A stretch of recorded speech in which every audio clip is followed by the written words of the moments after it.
And welcome to this edition of the Chiefs. I'm Ed Lingao. I'm Lucy Cruz Valdez. Ako po si Robbie Alampay. And I'm Ami Pamintuan. In this episode, we will talk about confidential funds. Well, sabi nga ng Congress just a couple of weeks ago, they were successful in having moved the confidential funds. Ipa-finalize pa siya. Pero yun nga eh. Parang they're speaking too soon. They're speaking too soon. Yeah. Because what they really passed on third reading was virtually an untouched GAA. Hindi, pero just a couple May consensus na siya. They just left an open door for revisions to be made in the BICAM. Idadagdag lang yata. Kasi Oo. 10 daw about 10 agencies, idadagdag nila. Ipa-finalize although, ang sigurado lang, ano yung everybody 4.8 saying, billion na i-realign? ang sigurado sila, kahit sinong tanongin mo diyan sa mga yan, yung confidential fund ni Office of the Vice President and the DepEd, yun ang sigurado i-realign. Yeah. Pero magdadagdag pa daw sila ng ibang civilian agencies. Pero kailangan pa rin yung mandate. Di ba sinabi kailangan pa rin yung mandate for security? But what I'm saying is that nothing really happened eh. They're still planning to do it in the BICAM. What they really passed was still the... Sa House siya, no? in the House. Version Was na. still That's the the proposed... intent. That's And the anything can intent. happen in the next 2 months between now and when they go to the BICAM. Including Yes. falling short of the intent. Although sinabi ni Pwede Mig mag-negotiations Subiri yan. nga na mukhang yun din ang sentimiento daw ng mga senador na pero they will go along with the House. Pero ako, ang tanong ko, this latest statement from Vice President Sara Duterte sort of draws a line na medyo, politically, you can expect that the reaction, not just from the public, but even from politicians, even from members of Congress, might feel a little, teka muna, what are you trying to suggest? Magtanong kami about confidential funds? Kalaban ng bayan. Oo, and we are bayan, already, you're already lumping all of us together in this being anti-peace, anti-progress, it was sort of a surprising statement, and it's a statement that I think we are waiting to see what the fallout is going to be. No, what this says is she's just really digging in her heels, no? She's not even fazed by the fact that the whole country, including the ratings, Went down. Yes. I mean, are so double-digit affected decline. by this, di ba? First Di ba? Parang na-amaze ako doon na talagang, wow, she's really standing up for the CIF. But so are the congressmen, no? Kasi nagsalita na rin si Speaker Martin Romualdez. Hindi, pero He sinabi is niya also kanina. digging in his heels. Hindi, sabi niya i-realign eh. 4.8 billion to be realigned to the institutions Yes. that are Yeah. involved Yeah. with security. But the Speaker also pointed out and was then quoting the Vice President, sabi naman niya, hindi naman niya niya kailangan. Yan Oo. na nga. Hindi, kaya nga. So parang kinoconcede na niya na tatanggalin na nga namin. Total, sinabi naman niya, hindi niya kailangan. So that's what we're all waiting to happen kung talaga bang tuloy ang realignment. But yun nga you have 2 months for them to negotiate, renegotiate, Yun na nga. and Parang- do the carrot and stick routine Yes. Many a slip between the cup and the lip, sabi nga. In the meantime, we're still left with a mechanism that seems to be wanting. Parang so much money being allocated into thin air. So in case ma-realign, do you think that this sets a precedent Yan na nga. for future budget hearings? Saka yun ang tatanungin natin kasi it will JAA. take legislation. Baka naman magkaroon na tayo finally ng reform in this system. Baka Yeah. di ba? No? Di ba? I mean, Maybe you have to something good admit, will come out of yes, this you have to admit na pressure Diba? sila eh. Na-pressure siya eh. Kasi Okay. at this Diba? point, at this point, all they have to go with is a joint circular lamang. Yes. Right. DBM, COA, DALG, and DND, and that's all that is. Yeah. That's all there is to Well, it. ngayong pinag-uusapan yan, Yeah. well, at least, merong sense yung mga lawmakers natin na ito yung sentimiento public ng tao. sentiment. And yung diba? public is now more aware that But there it is still goes back such to the a question thing. As LGU confidential fund. Exactly. Oo. Imagine. Diba? Well, pag-uusapan natin yan ngayon. marami. Marami pa tayong pag-uusapan tungkol sa confidential and intelligence fund. We bring in our guests this week after the break. The Chiefs will be right back.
President Sara Duterte said those against the granting of confidential funds to her offices are somehow enemies of the state. VP Sara argues that the DepEd is part of the Anti-Terrorism Council and the NTF-ELCAT, so there should be no question as to why they need the CIF. Anyone who attacks or undermines funds allocated for peace and order is naturally assumed to have insidious motivations. Kung sino man ang kumukontra sa confidential funds ay kumukontra sa kapayapaan. Kung sino ang kumukontra sa kapayapaan ay kalaban ng bayan.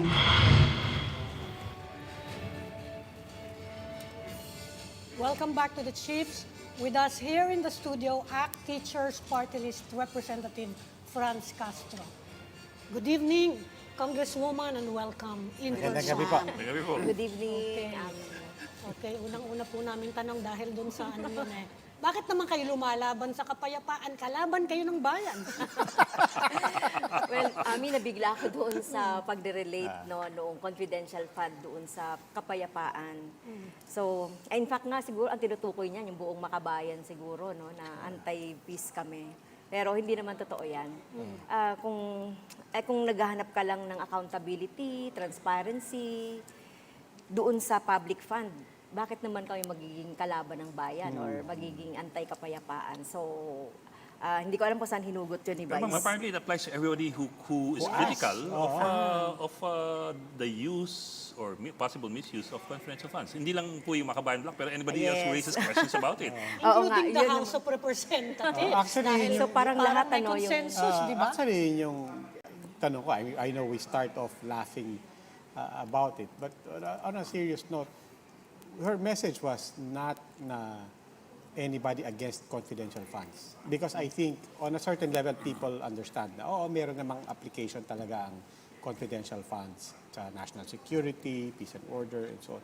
But her message was precisely to people questioning our right to have confidential funds, di ba? Yung nagtatanong, hindi yung confidential fund, yung nagtatanong Yes. at nagdududa, yun ang kalaban ng bayan. Well, I don't think, hindi ko na maintindihan kung anong bayan yung tinutukoy niya. Kasi alam natin, nung ni-raise natin itong issue ng confidential fund, ay na-raise yung awareness ng yes. ating mga taong bayan kaugnay nito. Meron palang ganitong confidential funds. Actually, yung Makabayan Block, since 2017, nire-raise na natin itong issue ng Yes, confidential that's true. funds. Alam mo, this is the funny thing about it, no? When it started, I remember the first time she showed up in the committee, no? Nag-parliamentary courtesy at ikaw, in-off pa yung mic mo. Hindi ko makalimutan yan. Yes, Because you were oo. trying to ask a question na sabi mo pa nga nun, hindi to confidential fund kasi nga hindi line item, di ba? Yung sa OVP last year. And parang akala natin ba lahat, grabe nakalusot na siya dahil nga nag-parliamentary courtesy. Paano na bago yung sentimiento sa House ngayon na sobrang baligtad dun sa unang araw na yun eh. Yes, oo. Kasi nung napanood ko nga, sabi ko, ganun lang kadali yun. Parliamentary courtesy, hindi na namin ka-questionin. And yet, it started the ball rolling on this whole confidential funds. What do you think happened there? Yes, na-point out kasi natin yung illegality ng 125 million Yes. na confidential funds. Nawala naman yon doon sa right. 2022 na budget. OVP budget, Oo, no? actually talagang ako nga nung panahon ng dinidiscuss yung 2022 budget ng OVP noon, ay talagang di ko rin talaga napansin yon. Kaya nung binusisi namin yung budget ng COA, napansin namin doon, nagkaroon ng miscellaneous expenses, na nilagay nga doon medical expenses and confidential expenses. Naging confidential, Oo, lumabas, no? lumabas yung confidential. So, we dig deeper. So, tinignan namin yung SARO, tinignan namin yung SAOB. Ito yung parang financial report ng OVP eh. Yung SARO, yun naman yung nanggagaling sa Yes. DBM. Yes, right. So, doon makikita yung mga nire-release nilang pondo. So, yun nakita natin, ay may 125. So, naalala tuloy namin yung DAP. Kaya Yes, nag-ano kami, nag-isip kami. So, paano nagkaroon ng ganitong ano? Yeah. Tapos hindi pa natapos nun kasi si Stella Kimbo, Yeah. di ba nung pina-investigate sa COA, Yeah. aba siya mismo parang nautal, no? At sabi niya, hindi nga, Hindi na 19 days eh. 11 11 days pa, no? Yes. So, it begs the question, what exactly is the process? If we had not dug deeper, as you said, no? Parang hindi na natin nalaman na, abay, number 1, wala palang confidential fund yung OVP last year. Number 2, ginastos sa loob ng 11 days, no? Yes. Ang computation to? nga namin, 19 days. Kasi sa kanyang saob, natanggap ng alas 5 ng hapon ng December 13 and then disbursed December 31. So we kinumpute namin yung araw na yun, 19 days. Implementation nga Oo, daw. yung She's talking daw about the implementation. implementation. Pero nabigla kami. Medyo nung- pareho sila pareho. Medyo correct sila pareho. So nabigla kami nung sinabi ng COA na it's 11 days. So sabi ko, ano yan, walang pahinga? O ibig sabihin siguro, except the holidays and ano. Yeah. So, okay, so before this, was there a process for investigating the use of confidential funds? Before this?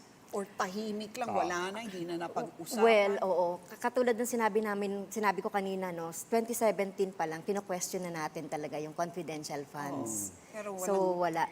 In fact, we filed a reso para ma-define ano ba tong confidential funds. So, wala eh. Hindi talaga nakikita. what eh, did na- you say? I want to know that also. Ano ba yung definition? Kasi simple lang naman. I was explaining it to people in my house. Sabi, secret. I think secret, naintindihan natin lahat. Di ba? Parang secret yan. Di ba? Huwag na natin tawagin confidential funds. But ang gusto ko malaman, yung audit, because we have spoken to people, including from COA, who said na confidential fund does not mean that there is no audit. Di ba? Meron ding audit.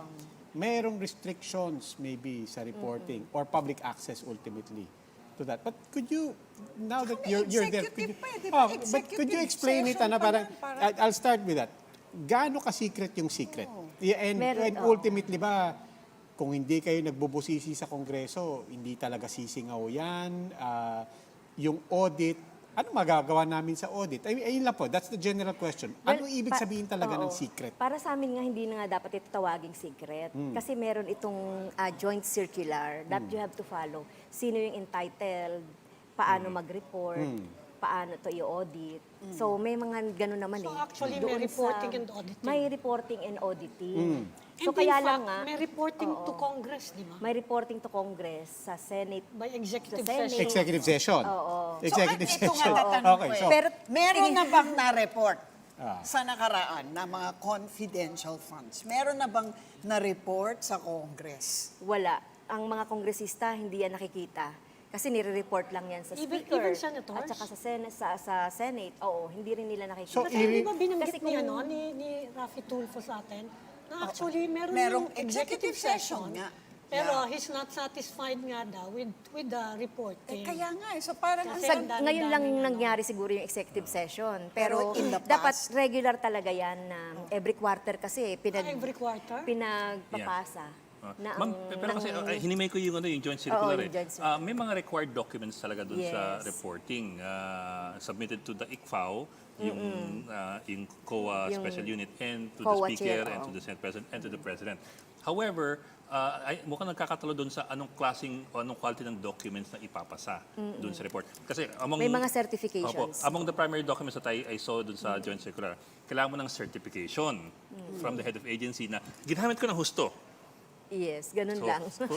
magtiwala ka na lang. Ganun Ginamit ka lang. ng gusto. I certify so that you're I just use talking those about the in and out judicious- na ito ang in, out, and it tallies. Yun lang ang, Oo, yun so lang yun, ang, a certification. The other one is an accomplishment report na ito yung nilabas kong pera, ito yung project, ito yung accomplishments. Yes. Pangatlo Pero- is yung liquidation report. Yes. It's basically a blank space on the left, nakalagay particulars, you fill it up, and then on the right, amount.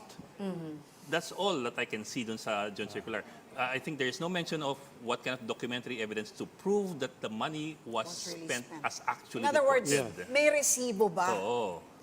Sa joint, meron siyang nakalagay na resibo, documentary evidence Evidence, yun of po. payment. Yes, ma'am. Nakalagay doon yung receipt, voucher. Okay. Ma'am, Meron, ang siya. voucher, ma'am, ang voucher is not a receipt. Yes, sa akin- basta nakalagay doon, documentary Evidence po. of payment. Yes, ma'am. That's So, one. yun. That's one. But as far as documentary evidence of payment is concerned, it says refer to section 4.1 to 4.1 4.14, which refers back to itong ang sinasabi kong liquidation Yes. report. Oo. So I think Actually, if you think about it, kung intel yan kung military or police intel siya, it makes sense kasi hindi naman yan Siyempre. pipirma Walang yung mga yan. Oo, kasi ang Spy pwedeng yan, problema, di ba? Nagkakaproblema Hindi, pag civilian Ah. Yan ang problema. ang pwedeng kasing pagkagastosan dyan, yung informer, Yes. oo. yung Kaya nga. information. You have a very narrow range na pwede mong pag-asasan rent ng mga sasakyan or safe houses. So, yun yung mga pwede. So, pwede lang sigurong nagbayad ako ng ganito. security mga of lang. the official.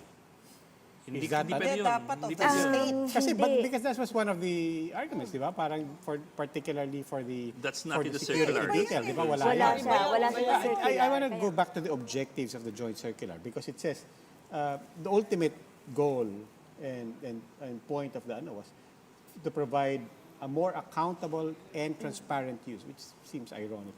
Accountable and transparent use of confidential and intelligence funds. So if I bring it down to that, the way you've seen it, where does it fall short in being accountable and where does it fall short in being transparent?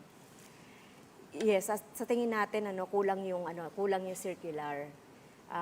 So yun nga, sana nagkaroon talaga ng definitive na mga definition noong mga documents na pwedeng ipass.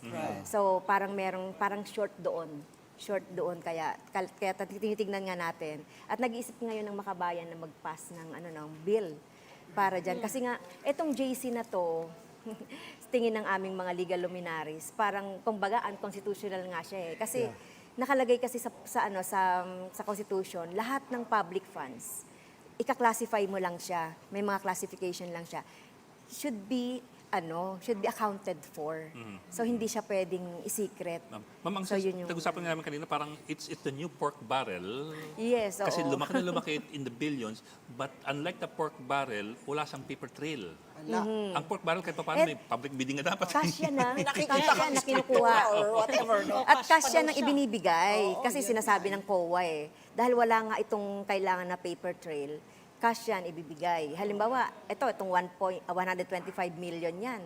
Noong inobligate yan in December 13, cash yan. Diba? Na pwedeng hawakan ng kung sino man. At the disposal ng head of agency. Balikan ko lang yung enemies of peace, saka yung 19 and 11 days. Kasi may binanggit din si BP Duterte na medyo controversial. Sabi niya, it matters not whether it takes 1 day or 1 year of spending. Yung peace and security daw ng bansa. And you cannot put a price tag daw on security. Anong masasabi niyo sa ganyang argumento from a public official? Sa tingin namin, mas lalong mali yun. Na parang sinasabi lang niya na, basta bigyan niyo ako ng pera, ako nang bahala kung paano siya gagastusin. But pwede ba Pero yun? hindi siya If we will be technical about it, pwede nga bang mag-disburse ka ng, halimbawa, 125 million in 1 day? Pwede ba yun? No, I can't imagine. Kasi ang confidential fund, ginagamit ito to support nga yung iyong mga programs na maipatupad. So, hindi mo naman papatupad ang isang program mo in 1 day. So, paano mo gagamitin yung 125 million in a day? Kaya mas Ang mahal mas naman lalong ng yun. information na yan. So, tingin natin mas lalong mas lalong sa sinabing yun ni Vice President, sabi nga natin na mas lalong hindi dapat bigyan ng ganung pondo itong official na ito kasi kailangan niyang i-account at maging transparent. So moving forward, if you're saying that you had a resolution na, but you want siguro to improve on that resolution, no? What can we really do to make sure that the funds are accounted for in the most transparent possible way after use? Okay? Siguro, And considering also that the COA is terribly undermanned. And how do you make sure that there's no collusion? Because sa mga hindi nga confidential funds, nagkaka-collusion. Yes. Di lalo na sa confidential funds. Correct. Correct ka dyan, Lucino. So, improvement siguro nung JC, ma-improve natin siya in terms of yung mga documentary evidence of payment and use, mailagay natin doon. Pangalawa, who are entitled. Hindi pwedeng yung kahit na sino na lang na agency. We start there. no? Yes, so Or who are LGU. entitled or LGU. All LGU. Ngayon yeah. nalaman pa 90% natin. daw ng LGU, sabi ni Senator Zubiri, already have confidential funds. 90% of 1,700 LGUs in the country. Yes. And Sabi we did ng- not even know that this is a thing. Sabi ng COA, 2,000 daw ang hindi pa nila na-audit, including mga LGU. 2,000. 2,000 From the year 2,000 offices. confidential Offices. funds. 2,000 2,000 na funds. mga offices. And Yung confidential fund ng LGU, dahil you have the power of the purse, kayo yung nagde-deliberate, saan yun? Saan component yun ng budget? it is being approved by their Sa local. respective Oo, sa respective appropriation ng ordinansa yun ng LGU. So, city council or town Sila council. magde-declare na confidential. Kanya-kanya na yan.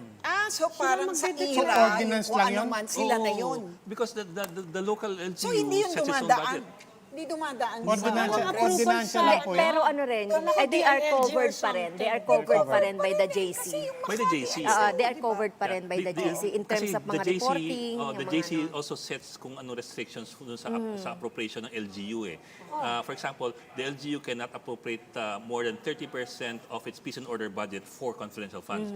But the LGU gets to say kung magkano Kung yung magkano.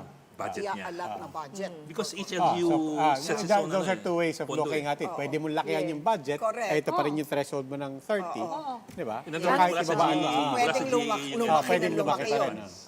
Yes, ang scandalous kasi doon, halimbawa sa Davao, mas malaki pa yung binabudget. Yes. Sa confidential, nung may mga year na mas malaki yung confidential versus Public education health, budget, education, yung yes, mga ano.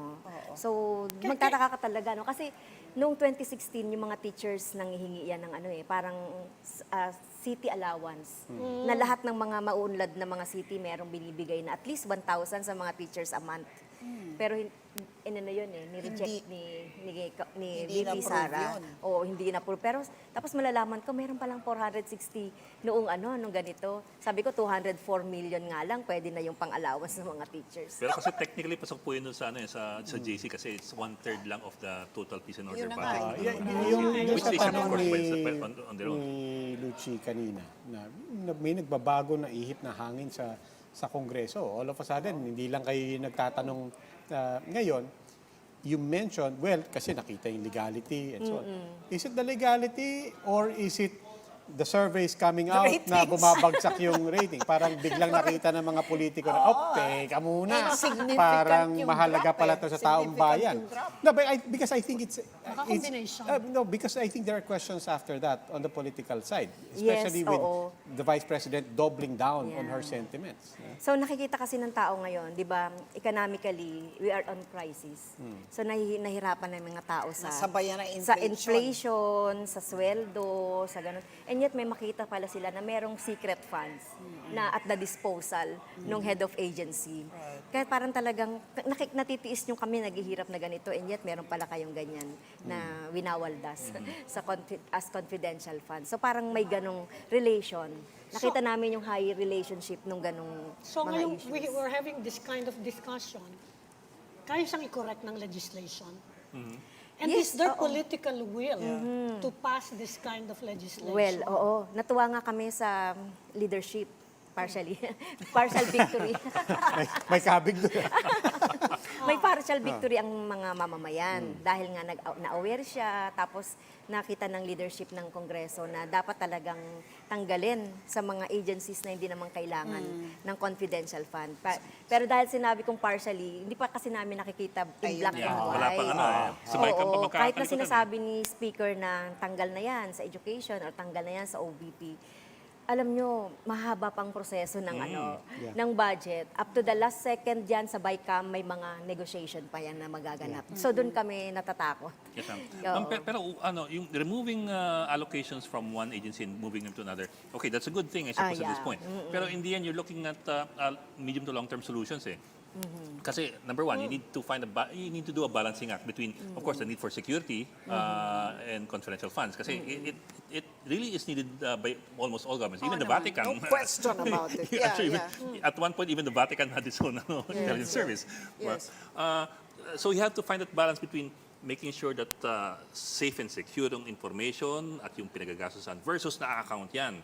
Example, lumaki ang pondo ng 10 billion almost CIF in the last few years versus panahon ni Pinoy, 500 million yung CIF niya. Tapos naging 4.5 billion. Yung paglaki nun, that's one end of it. The source is one end, the spending is the other end. Yes. So you have to address both ends. Oo. So yung paglaki noon talagang magtataka ka na makikita natin dito na mukhang naiengganyo yung mga agency na mag-request for confidential fund dahil nga parang maluwag Parang maluwag kasi yung auditing. But did you actually see that? I mean, you're receiving and ultimately getting the requests. Was that perceptible to you na, parang may domino effect to because the Vice President and the DepEd opened this door. Parang, I mean, tangibly we see that other departments are asking for this. Oo. Parang nakita na natin yung ganong trend. EITC. Lumobo talaga yung confidential fund sa panahon ni Duterte.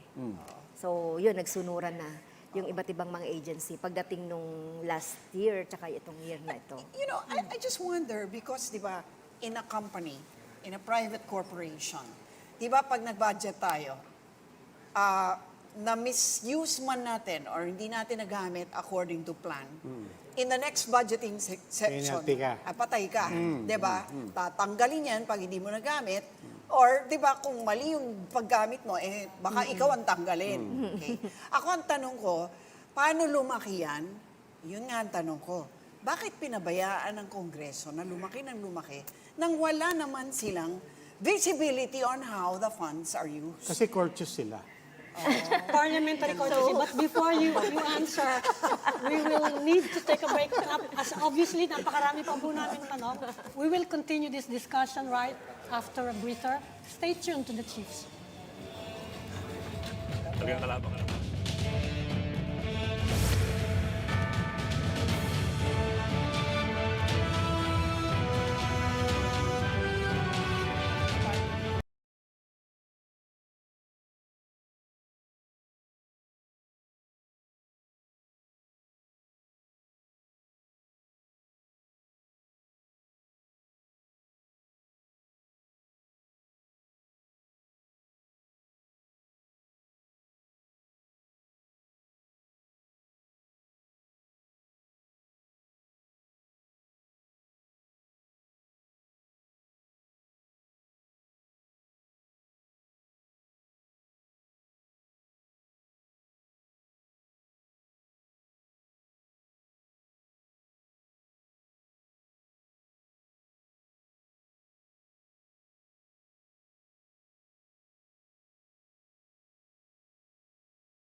The Commission on Audit to look into confidential funds spent by Vice President Sara Duterte when she was still mayor of Davao City.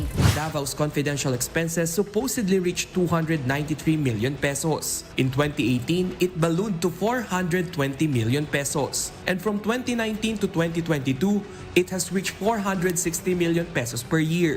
Kung ikukumpara mo yung data, kung magkano ang inallocate ng local government ng Davao for education, mas malaki pa yung napupunta sa confidential fund.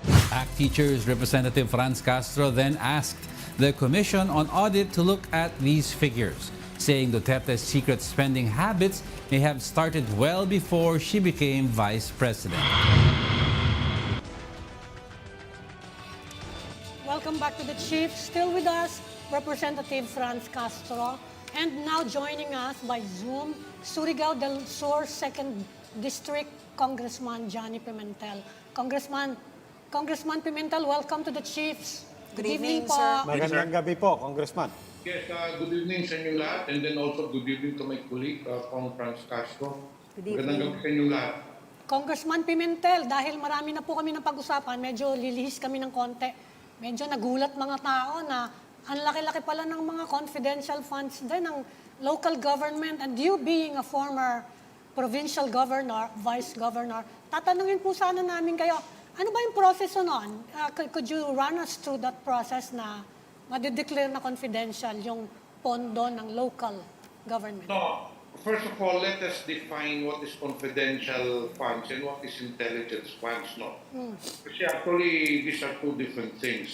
But somehow, in the implementation, it is intertwined. Ngayon, confidential funds are funds that are allocated to civilian government agencies intended to finance their surveillance activities in support of their operations of that agency. Whereas intelligence funds are funds allocated to agencies, most specifically those involving military uniformed personnel for intelligence data gathering. So dalawang klase yan. Now, sa LGUs, meron din mga intelligence funds depending on their needs, no? And for clarification lang po, it is only now that it has come to light, ditong intelligence fund, but ever since, for the information of everyone, confidential and intelligence funds has been allocated in the government agencies ever since. Kahit patignan ninyo yung budget 50 years ago, 40 years ago, the confidential intelligence funds were already there. Yes, sir. Yes, sir. It That's is correct. only now that it has been a controversial issue and it has come to light. Ngayon, yung confidential intelligence funds, sa liquidation po niyan, it does not go through the process or normal process of COA auditing rules and regulations. Yes, sir. Now, yung COA, nagdi-detail po yan ng resident auditor in each government agency, whether sa region, sa district, and LGUs, meron mga resident auditor. Itong resident auditor are the ones in charge of auditing the transactions of that agency. However, pagdating sa intelligence and confidential funds, itong liquidation nito does not pass through the resident auditor. Rather, the paper, the transaction, the papers of the transaction, the documents of the transaction, the liquidation of that cash advance of intelligence confidential fund, nilalagay po yan sa envelope, it is sealed, and then it is submitted to the COA central office wherein they have a special unit who audits the intelligence and confidential funds. Yes, sir. The ICFAO. Hindi po nakikita yung resident auditor dahil confidential fund lang. Merong special unit doon sa COA head office. Now, i-check nila yon. Dumadaan din sa audit procedure. Pero hindi lang dumadaan sa resident auditor. Now, there is a specific usage utilization of these intelligence confidential funds based on the joint circular memorandum issued by COA, DBM, DND, and one other agency. Una, purchase of information necessary for the formulation and implementation of program activities and projects relevant to the national security and peace and order. Two, rental of transport vehicle related to confidential activities. 3, rentals and the incidental expenses related to the maintenance of safe houses. 4, purchase of rental of supplies, materials, and equipment for confidential operations that cannot be done through regular procedures without compromising the information gathering activity concerned. 5, payment of rewards to informers or non-employees of the concerned government agency. And 6, uncover or prevent illegal activities that pose a clear and present danger to agency personnel or property or other facilities and resources under the agency protection done in a coordination with the appropriate law enforcement agencies. Hindi po pwedeng gamitin ang confidential and intelligence funds para po sa salaries and wages. Hindi rin po pwedeng gamitin ang confidential and intelligence funds for traveling expenses.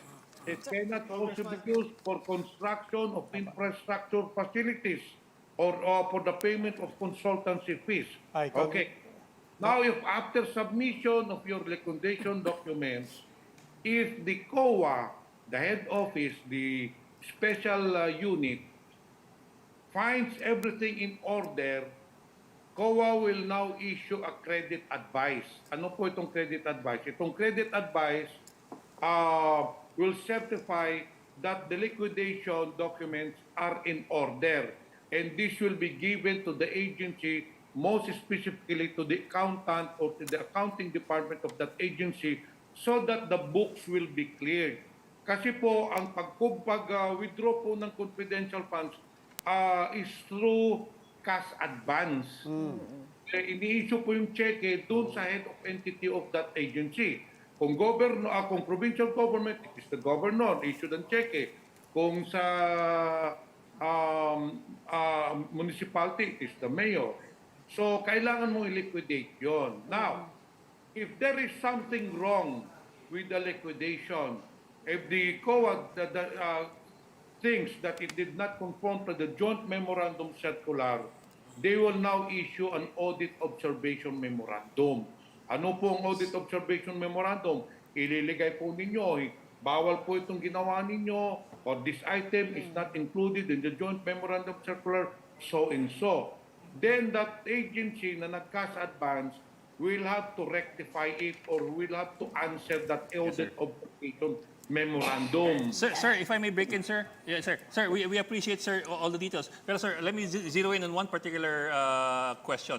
I suppose the big question among a lot of people is, are there enough safeguards or mechanisms to make sure that the funds are spent as they should be? Now, alam ko po, binanggit po ninyo, meron special unit yung COA dyan, yung ICFAO, Intelligence and Confidential Fund Auditing Unit. That's a special unit of COA just for that.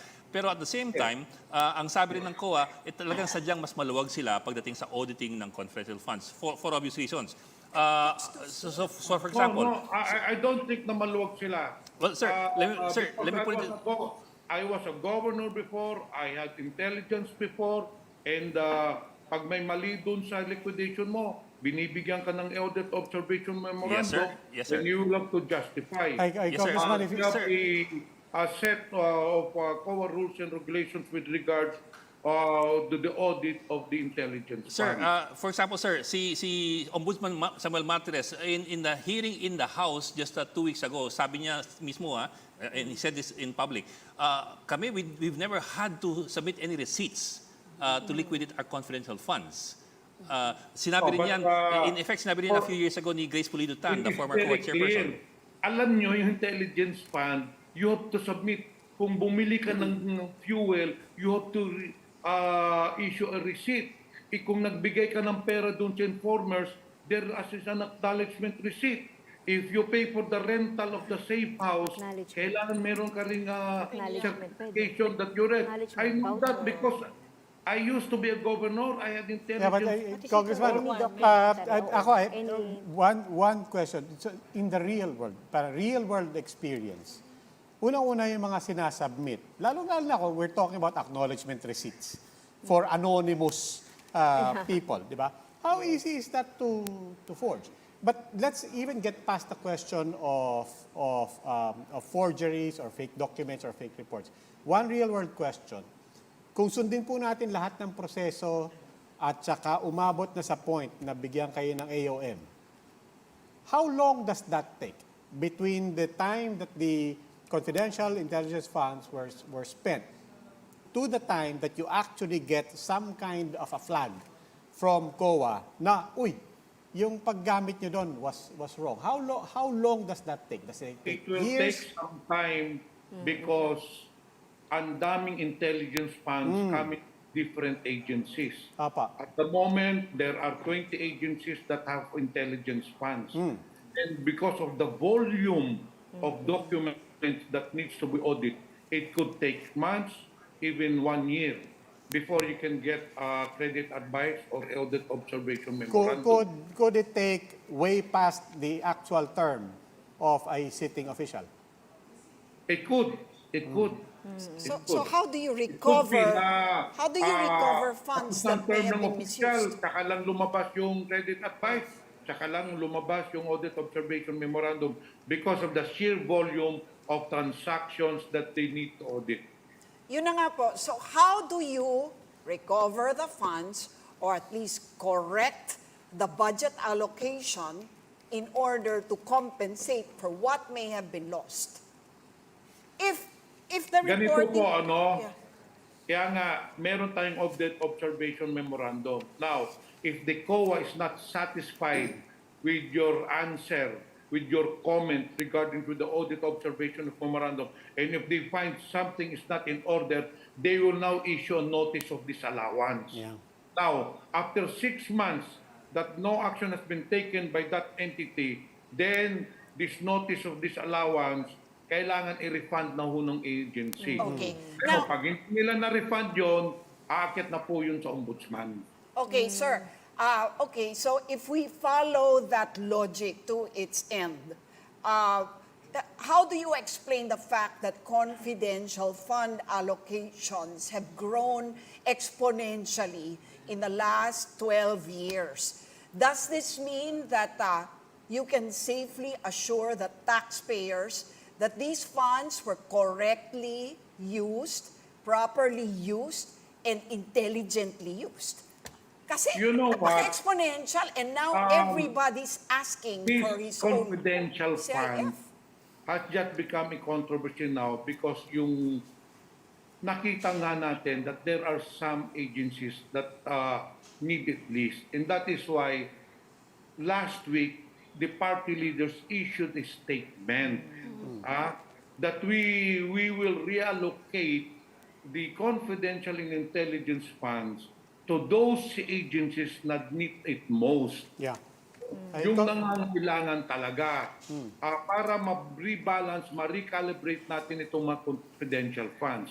Now, with the recent incident in the West Philippine Sea wherein the Chinese put up a barrier, so nakita natin na kailangan pala itong confidential funds, mas kailangan siguro ng Coast Guard. Because there are some agencies that have hundreds of millions of pesos in confidential funds, whereas ang Philippine Coast Guard, who is there to protect our territorial waters, 10 million pesos lang. And that is why Congress now will now be reallocating, realigning the confidential funds so that yung mga ehensya na mas nangangailangan ng pondo para dun sa to protect our sovereignty, to protect our national interest, yun ang pagbibigyan natin ng priority ng pondo. Congressman, Kaya meron tayong action na ganyan. Congressman, I have no doubt that we have citizens who are, are somewhat relieved that at least umabot sa ganito yung usapan. No? One way or another, napunta tayo. Here's the situation now. Some things are being rectified, some things are being prioritized, and so on. But it also reminds people that before we got to this point, it wasn't just about confidential funds. It was about the budget process in general. And in particular, we go back to the budget hearings for the Office of the Vice President and the House of Representatives basically saying, wag na natin pag-usapan yan. Out of parliamentary courtesy, I mean, no need to explain. Diba? Courtesy basically trumped the House of Representatives' duty to act as check and balance precisely at the inception of the budget process. Kaya nga, nakikita natin ngayon, the budget process is working. Nakita nyo, di ba ang budget process, the Executive Department will submit to Congress the executive budget, and then Congress will scrutinize it. So nakita natin na mayroong ang ahensya na hindi naman masyadong kailangan ng confidential funds. So that's when allocate natin. So Yeah, Meaning, yeah, Congressman, yeah, Congressman, if you don't mind, Did we I'll, see that at the start? sir? Oh, Congressman, if you don't mind, I'll bring in Congressman Castro Yung tanong sa inyo again because Congressman Pimentel is saying, look, where we are right now is proof that it's working. On the other hand, where we were a few weeks back was people who wanted to ask questions about the budget for the OVP, literally pinatayan ng mikropono. And then with a bang of a gavel, everything. What's your reaction to Congressman Pimentel saying that this is proof that the oversight and the check and balance in Congress is working? Well, with due respect to my colleague, Congressman Pimentel, so na-feel nga namin talaga doon na yung dahil sa pagbibigay ng parliamentary courtesy doon sa Office of the Vice President or the OP. So na-feel natin na ito ay merong kahit papaano yung Congress parang gustong pagtakpan itong usapin ng confidential fund. Kasi ito yung main issue namin Before mag-start talaga yung budget hearing on OVP, before that, nire-raise na natin yan, yung tungkol sa confidential fund. So nalulungkot kami na yung tradisyon na parliamentary courtesy ay ginamit doon sa time na yon na is supposed to be yung tao ay talagang dapat na malaman ano nga itong confidential funds, saan ginagamit. Well, at least ngayon, napag-uusapan na ngayon Yes, ng so confidential positive thing fund. naman, sabi ni Kong Pimentel, na mapag-usapan na siya ngayon at nagkakaroon ng positive action ang mga kongresista. So, Congressman Pimentel, are you seeing a need for remedial legislation or procedural reforms para magkaroon ng konting regulation? O hindi siguro regulation, parang cap lang naman or tightening of the rules in CIF. Kailangan ba ng reforms? Well, it could be. Pero the utilization of the Confidential Intelligence Fund is governed by the Joint Memorandum Circular, no? So I think it should be these agencies who should issue or amend or change the Joint Memorandum Circular. There is a specific guidelines on the utilization of these confidential intelligence funds. But anyway, as I've told you, Congress now, the incumbent House of Representatives is a listening Congress. You know, Speaker Martin has always emphasized that we are not a House of Representatives for politicians or for congressmen. It is a House of Representatives for the people. There is a clamor or there is a public outcry with regards to confidential intelligence funds. Hey, Congressman. Congressman, matanong ko na rin. Is answering that clamor, is answering that issue by realigning the confidential intelligence fund. Ginagawa po namin yung po ang pinapaabot ng mga tao sa Kongreso. And that is why this will be reallocated na nga So nakikita ninyo, meron na akong resulta. Kung ano man ang gusto nyo ipaabot sa Kongreso, sumasabog na ang sa Kongreso ngayon doon sa mga tanong ninyo, doon sa mga ikangang hiling ninyo.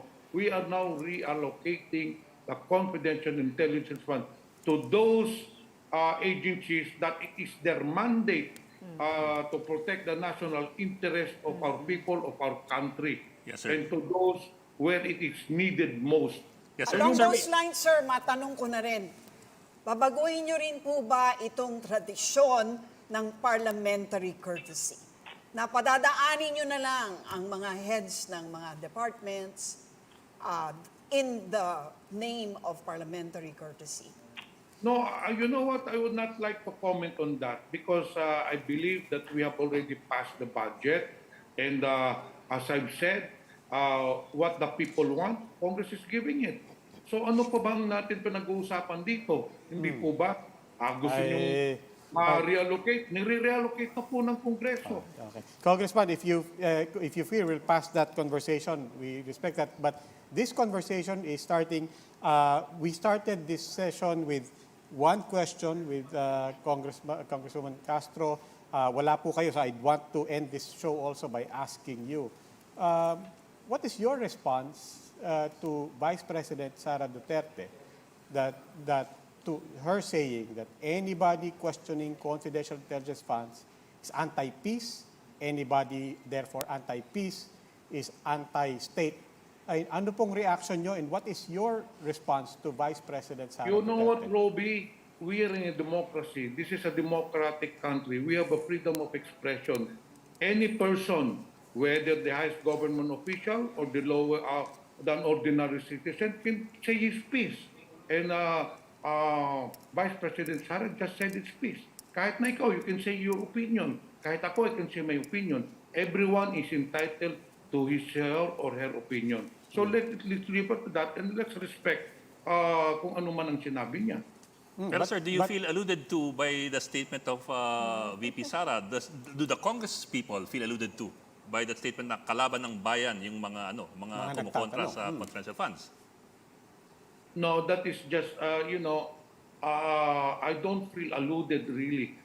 As I said, we are in a democracy and anybody can say whatever he feels saying. If he's against the government, whether he's in favor of the government, nasa demokrasya po tayo. Lahat po tayo pwedeng magsalita kung ano po ang nasa loob po natin.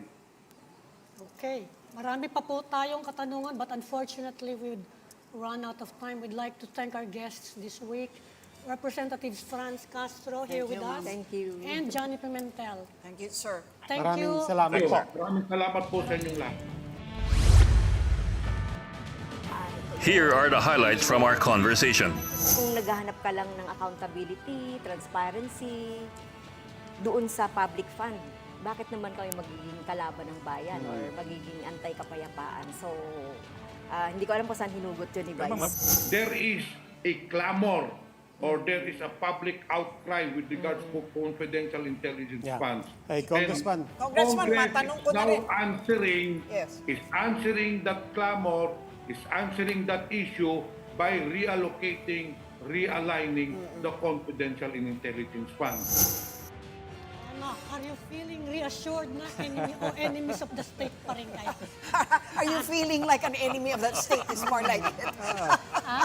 Ikaw, ano?